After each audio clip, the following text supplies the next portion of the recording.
Salut à tous, merci d'être avec nous pour ce nouveau numéro 100% cinéma de À l'affiche.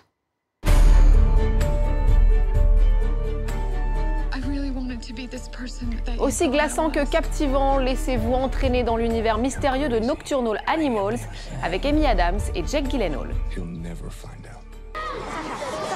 Calme-toi, Sacha. Sarah Forestier, en enseignante dévouée, un rôle sur mesure pour l'actrice française, épatante dans Primaire de Hélène Angèle. Je suis convoqué à cause de Sacha.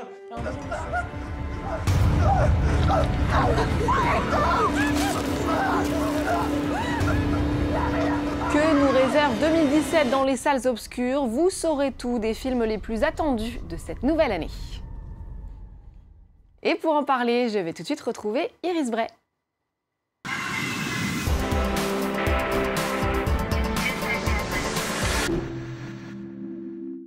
Bonjour Iris. Bonjour Louise. On est ravis que vous soyez avec nous pour commencer cette nouvelle année. Et on va donc ouvrir cette émission avec Nocturnal Animals, deuxième long métrage de Tom Ford. Et à nouveau, l'ancien styliste chez Yves Saint Laurent ou Versace devenu cinéaste, confirme que l'esthétique pour lui prime, puisqu'on peut dire que son film ne suit pas vraiment les codes de la narration classique. Non, si vous voulez voir un film avec un début, un milieu et une fin, c'est pas vraiment ça. Mais c'est vrai qu'il a une identité visuelle vraiment singulière. C'était déjà le cas dans son premier film A Single Man, où il y avait cette espèce d'esthétique sépia. Dans les années 60, c'était un homme qui perdait un être cher, et donc on voyait le deuil de cet homme. Là, Nocturnal Animals commence de manière assez fantastique avec des femmes obèses qui dansent face caméra. C'est assez étonnant, mais on se rend compte assez rapidement que c'est une installation en fait dans une galerie d'art. Cette galerie d'art, c'est Suzanne qui s'en occupe. Suzanne, c'est l'héroïne de ce film. Une héroïne assez particulière, puisque sa vie va se dérégler le jour où elle reçoit un roman qui a été écrit par son ex-mari. On regarde tout de suite la bande-annonce. Did you love him? I did something horrible to him. I left him in a brutal way. What are we gonna do? It's a question of how serious you are about seeing justice done. You're crazy. You're making a big mistake. I'm gonna live to regret this. It's gonna be rough for him out there, not knowing how it's gonna come. Nobody gets away with what you did. Nobody. La bande-annonce qui ne lève rien du mystère, ça rappelle un peu l'univers de David Lynch. Est-ce que ça peut pas en dérouter certains ? Peut-être, c'est vrai qu'il y a un mystère à percer, mais finalement que rien ne va se résoudre. Mais moi, j'adore ce genre d'ambiance à la Mulholland Drive. On est à Los Angeles, c'est la nuit. Et c'est en fait un film qui questionne notre regard de spectateur. Et moi, j'adore ça parce qu'en fait, c'est une manière de raconter l'histoire qui est passionnante parce qu'en fait, on voit Amy Adams, cette héroïne, et puis finalement, on comprend qui elle est à travers le roman qu'elle lit. On voit les images du roman. C'est le mélange des deux histoires. Donc voilà, on a le mélange de ces deux histoires qui est passionnante. Et puis ça questionne notre rapport au cinéma, puisque finalement on se demande est-ce qu'on veut y croire? Et c'est le genre de film où il faut juste abandonner tout ce qu'on sait et plonger dedans. Et ça me rappelle une série là, de Netflix qui vient de sortir, qui s'appelle The OA, qui est aussi passionnante. Et moi je trouve que c'est un très très beau film. Les séries qui sont jamais loin avec Iris Bray, on sait que vous êtes passionnés, il faut se laisser aller. Et puis au casting, on l'a quand même remarqué, il y a des acteurs bien en vue, Jake Gyllenhaal et Amy Adams, l'actrice américaine qui a décidément le vent en poupe cette année. Elle est nommée au prochain Golden Globes. Oui, alors Amy Adams a déjà été nommée plusieurs fois aux Oscars et elle n'a jamais remporté la statuette. On y croit, elle avait été notamment nommée pour la meilleure actrice pour American Bluff. Mais c'est un film qui lui a porté chance quand même aux Golden Globes, puisqu'elle a remporté 2 Golden Globes 2 années consécutives en 2014 et 2015. C'était un tournage difficile pour elle, puisque si vous voulez, Amy Adams, c'est un peu l'antithèse de Jennifer Lawrence. C'est dans l'énergie qui s'impose. Alors qu'Amy Adams, c'est quelqu'un de beaucoup plus réservé. Il y avait eu toute une controverse autour des salaires des acteurs dans ce film. Amy Adams n'avait pas voulu s'exprimer sur la question. C'est aussi quelqu'un qui pleurait régulièrement, qui était malmené par David O. Russell, le réalisateur.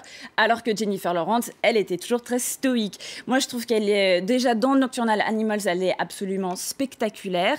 Elle est nominée cette année pour le film Premier Contact. de Denis Villeneuve, voilà, du Canadien Denis Villeneuve, aux côtés donc de Isabelle Huppert, notre Française, de Jessica Chastain, de Nathalie Portman dans Jackie et de Ruth Negga dans Loving. Bon, réponse le 8 janvier prochain, date de cette cérémonie des Golden Globes. On va en parler d'ailleurs un petit peu. Qu'est-ce que nous réserve cette 74e édition des Golden Globes? Alors, le grand favori, c'est La La Land, qui a déjà 7 nominations avec Emma Stone et Ryan Gosling, qui sont toujours tous les deux nommés dans des catégories pour meilleure actrice dans une comédie musicale et meilleur acteur. Et puis aussi Nocturnal Animals, qui est quand même nommé pour meilleur scénario et meilleur réalisateur, qui s'annonce comme un des favoris. Donc les Golden Globes, c'est une cérémonie importante puisque les 3/4 des films récompensés aux Golden Globes ont un Oscar, souvent. Oui, c'est un peu l'antichambre des Oscars. Absolument. Et ce qui est différent par contre, c'est que les personnes qui votent, c'est seulement 93 journalistes, donc de presse étrangère mais qui sont basés à Hollywood, qui décident. Et finalement, les Golden Globes, c'est peut-être un peu plus pointu que les Oscars et tout le monde attend ça de manière attentive. Et du côté des films étrangers, on a vu pour les films américains, il y a des... Oui, alors il y a Neruda qui sort cette semaine en France, c'est le film de Pablo Larraín, donc qui raconte évidemment le parcours de ce poète chilien communiste qui là va être poursuivi par un policier fasciste qui est incarné par Gaël Garcia Bernal. Et autre film étranger, il y a donc évidemment Elle de Verhoeven, notre favori, mais aussi Divine, Le Client et le film Tony Herman, le film allemand.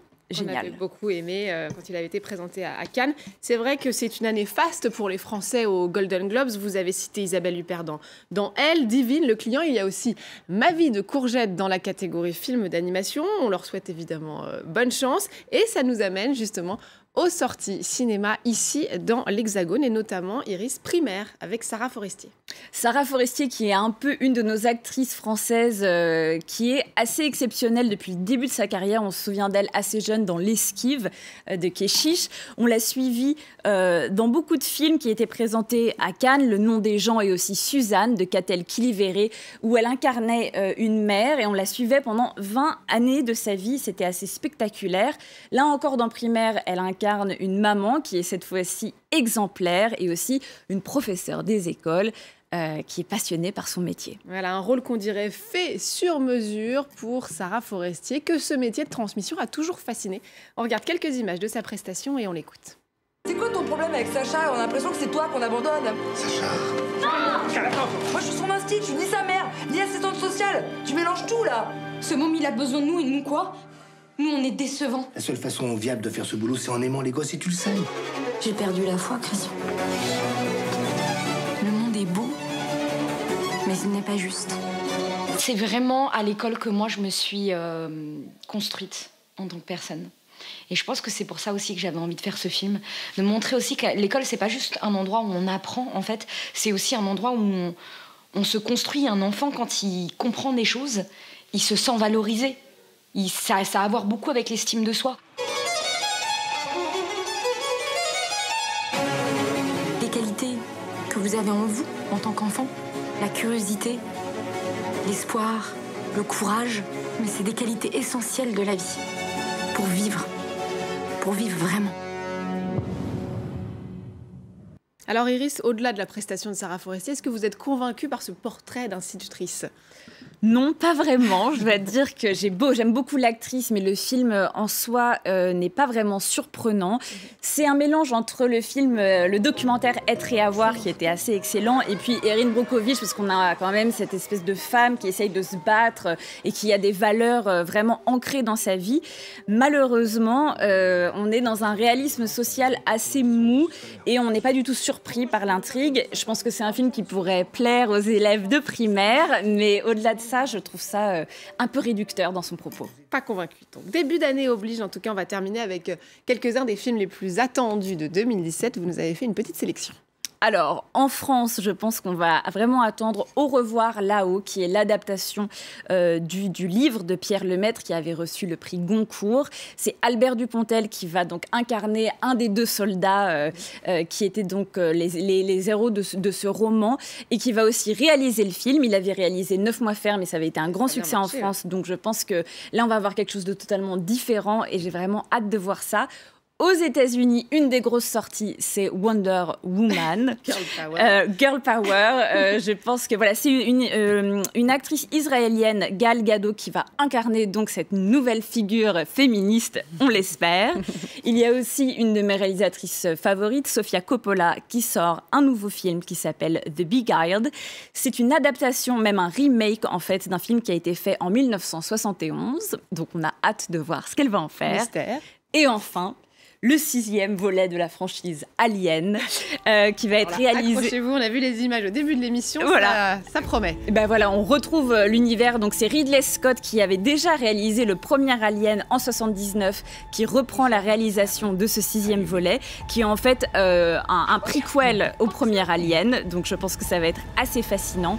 Et c'est aussi le réalisateur qui a signé Blade Runner en 1982. Bon, à suivre, mais il faut avoir le cœur bien accroché, je suis pas sûre de mon côté. Merci beaucoup. Iris, à bientôt évidemment et merci à vous de nous avoir suivis. N'oubliez pas de nous retrouver sur france24.com ainsi que sur tous nos réseaux sociaux. On se quitte avec un long métrage, vous en parliez à l'instant particulièrement attendu, Blade Runner 2049, le film culte des années 80, s'offre une suite avec Harrison Ford qui reprend du service et Ryan Gosling, sortie prévue en octobre prochain. En attendant, voici la bande-annonce. À très vite.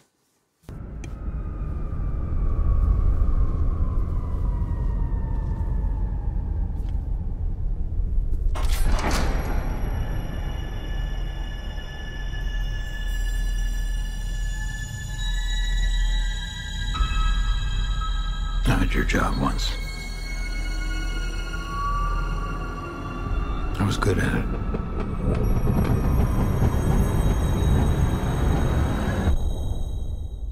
Things were simpler then.